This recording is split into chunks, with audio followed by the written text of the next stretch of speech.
İki yolcunun serüveni, bir gün, Civan ve Hogger adında iki arkadaş, cennet gibi güzel bir ülkeye yolculuk yapar.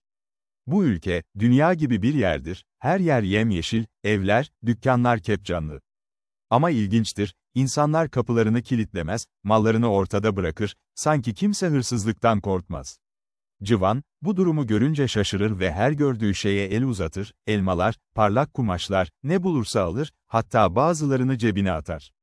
Hogger ise endişelenir ve Civan'a seslenir, yapma Civan. Bunlar sahipsiz değil, devlet malı. Bu insanlar burada görevli, o yüzden sana karışmıyorlar. Ama padişah her şeyi görüyor, cezası ağır olur. Hemen tövbe et. Civan inatçıdır, gülerek cevap verir, ne padişahı? Bunlar sahipsiz, istediğimi alırım. Gözümle görmediğim şeye inanmam. Hogger sabırla anlatır, bak Civan, bir köy muhtarsız, bir iğne ustasız olur mu? Bu kadar düzenli bir ülke nasıl padişahsız olur? Her yerde onun bayrakları, mühürleri var. Sen yanlış anlamışsın, gel şu fermanı okuyayım. Civan hala ikna olmaz, padişah olsa bile, benim aldığım birkaç şey ne zarar verir? Hapis falan da yok burada. Hogger derin bir nefes alır ve der ki, bu ülke geçici bir yer, bir prova alanı gibi. İnsanlar buraya gelir, bir süre kalır, sonra gider. Asıl memleket başka bir yerde. Orada herkes yaptığının karşılığını alır, iyiler ödül, kötüler ceza. Civan, bu güzel ülke nasıl yıkılır, başka yere nasıl gideriz? İnanmam, diyerek karşı çıkar. Bunun üzerine Hogger, Civan'ı ikna etmek için 12 farklı delil sunar. 1. Adalet delili, böyle muhteşem bir ülke, iyilere ödül, kötülere ceza vermez mi? Burada tam adalet yok, demek başka bir büyük mahkeme var. 2. Düzen delili, bak, en fakire bile yiyecek, içecek veriliyor. Herkes görevini yapıyor, en büyükler bile padişaha itaat ediyor. Bu düzen, adalet ve merhamet, burada tam uygulanmıyor. Demek büyük bir mahkeme var. 3.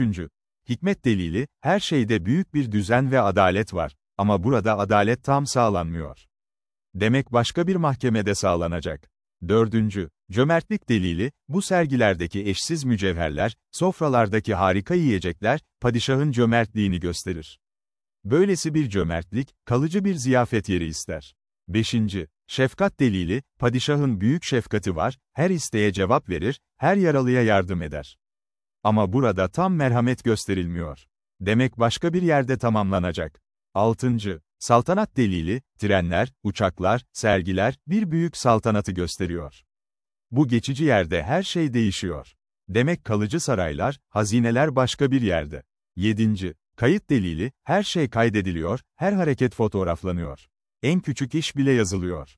Bu, bir büyük hesap günü için olmalı. 8. Ferman delili, padişahın fermanları, vaadi ve tehdidi var, sizi kalıcı bir memlekete götüreceğim. İtaat edenler mutlu, isyan edenler cezalı olacak. Bu vaat, onun şanına uygun. 9. Elçiler delili, padişahın elçileri, onun büyük bir yer hazırladığını söylüyor. Bu vaat, onun izzetine aykırı düşmez. Demek başka bir memleket var. 10. Değişim delili, her an değişen bu dünya, bir prova gibi. Her şey kaydediliyor, kalıcı bir yer için hazırlık yapılıyor. 11. Hikmet ve merhamet delili, bu dünyadaki düzen, adalet, merhamet, başka bir kalıcı yerde tam anlamıyla ortaya çıkacak. Aksi halde bu güzellikleri inkar etmek gerekir, ki bu imkansız. 12. Teçhizat delili, görevlilerin defterleri, rütbeleri, uzun bir hayat için verilmiş. Eğer sadece bu dünya olsaydı, bu düzen anlamsız olurdu. Demek kalıcı bir yer var. Hogger, Civan'a dönüp der ki, bu dünya bir tarla, bir okul, bir pazar. Burası geçici, asıl yer kalıcı bir mahkeme ve saadet diyarı. Sonra bir elçi görürler, padişahın fermanını okuyor, hazırlanın, kalıcı bir memlekete gideceksiniz. İtaat edenler mutlu, isyan edenler cezalı olacak. Bu fermanın mührü öyle özeldir ki, taklit edilmesi imkansızdır. Civan sonunda ikna olur ve der ki, şükürler olsun, anladım. Bu geçici yerden başka, padişahın huzurunda kalıcı bir saadet diyarı var. Artık inandım, biz de oraya namzediz.